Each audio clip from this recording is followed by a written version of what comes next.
Operators in Python are extremely crucial for a programmer to know. We have 7 operators in Python, like arithmetic operators, assignment operators, relational, logical, unary, identity, membership, and bitwise operators, which we'll be covering this subject in the next video. Hello everyone, welcome to TechCent, and let's start with this Python tutorial. Now that we are on PyCharm, let's start by declaring some variables. I'm gonna declare a variable called x and assign to it number 5, then y and assign to it number 6. Let's start with arithmetic operators. We can add 2 numbers in Python using the plus sign. So if I say print x plus y, I'll get 11.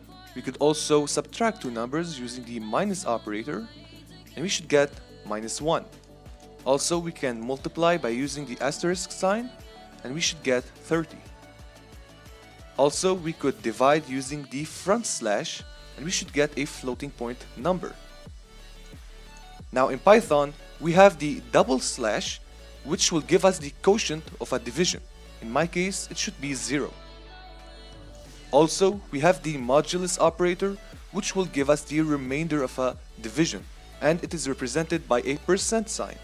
In my case, I should get 5. A little recap on what we just saw right now.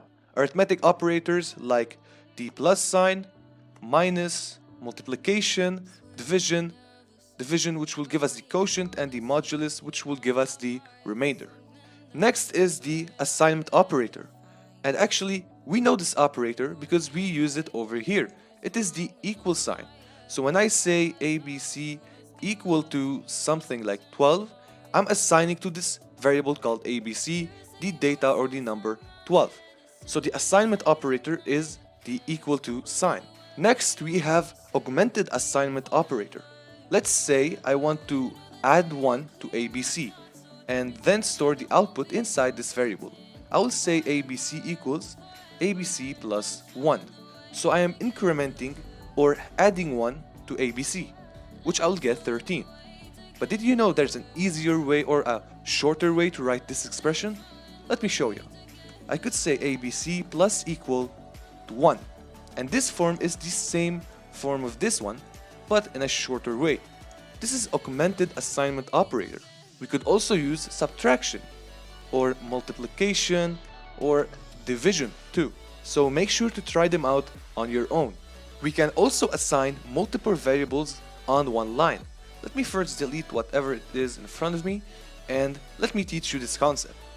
I could say x, comma, y, comma, z equal to 12, 34, 56. What I did right now is I declared 3 variables, which are x, y, and z, and each one of them store the respective data.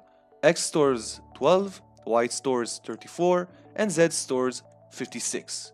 And that, my friend, is how we could assign multiple variables on one line. Right now, let's learn about the unary operator.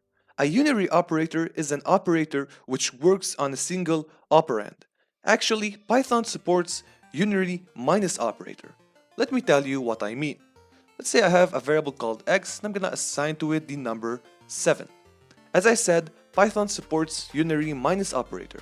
If I want to negate 7, what should I do?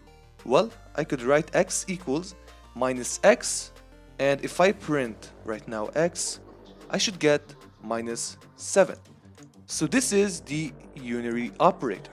Next we have relational operators, also called comparison operator. Now in math, we know this concept of greater than, less than or equal to, greater than or equal to, and etc. So how do we write this in Python? First we have the less than sign, then the greater than sign. Next we have the less than or equal to sign. But how to write it in Python?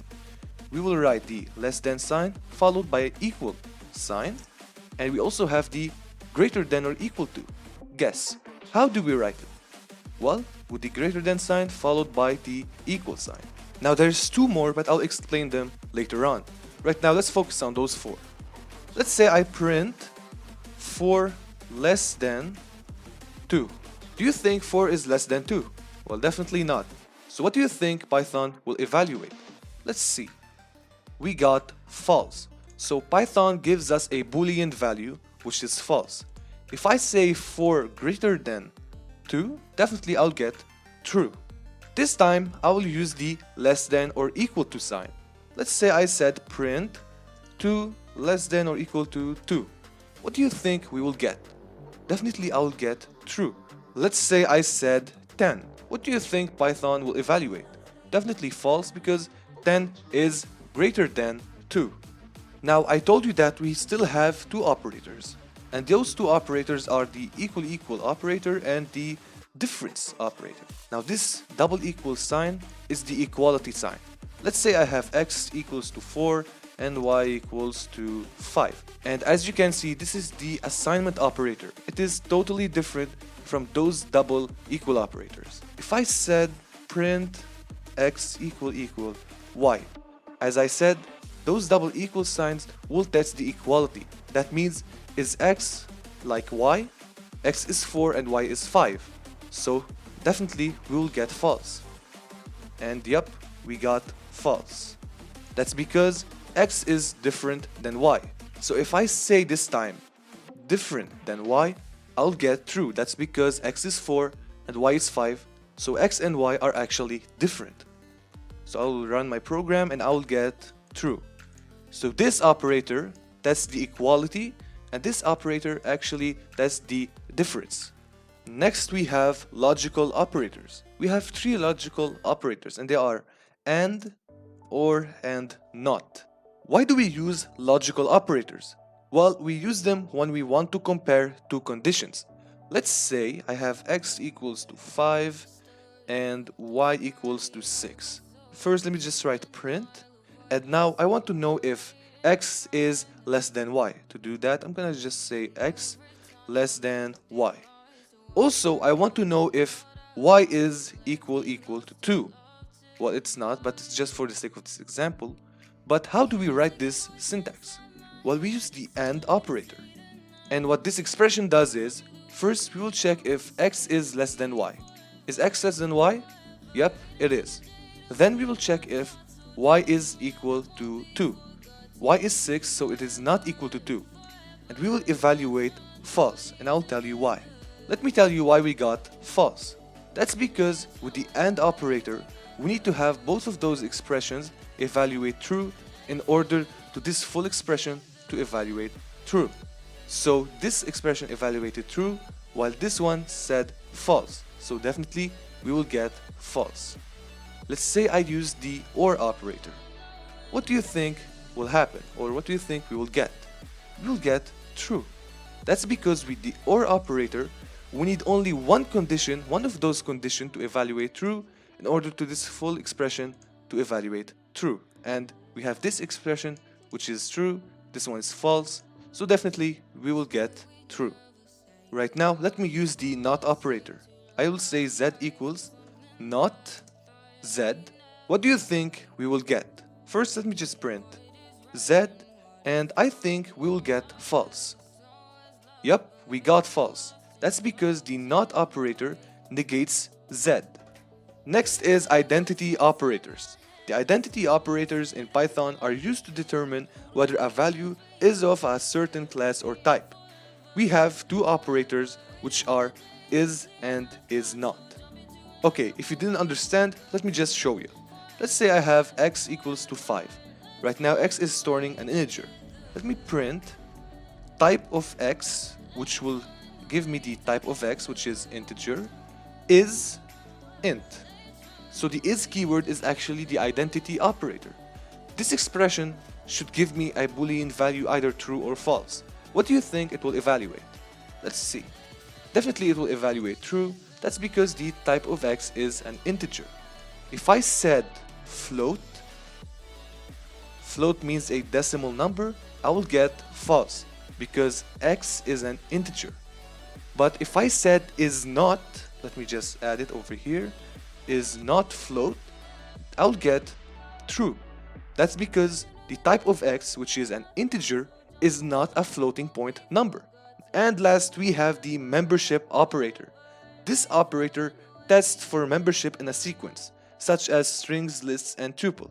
Let me first declare, I don't know, a tuple. top1 is a tuple containing 1 and 2. You can do this with a string or a list, but for the sake of this example, I'm going to use a tuple. So what is exactly the membership operator? How do we write it in Python? Well, it's actually the in keyword. So this is the membership operator. Right now, how do we use it? If I said print 1 in top1, what do you think this expression will evaluate? Definitely true, because 1 is actually in my tuple. Let's say I said 10 in tuple, but I don't have 10 in my tuple. I have only 1 and 2. What do you think this expression will evaluate? Definitely false, because 10 is not in my tuple. Well, if I said not in top1, I will get true. That's because 10 is not in my tuple. But if I said 1 not in top1, I'll get false. That's because 1 is actually in my tuple. Alright, this is it for operators in Python. We still have bitwise operators, which we'll be covering in the next video. Okay, I hope you enjoyed today's video and got a ton of value from it. Thanks for watching. This is TechCent, and see you in the next one.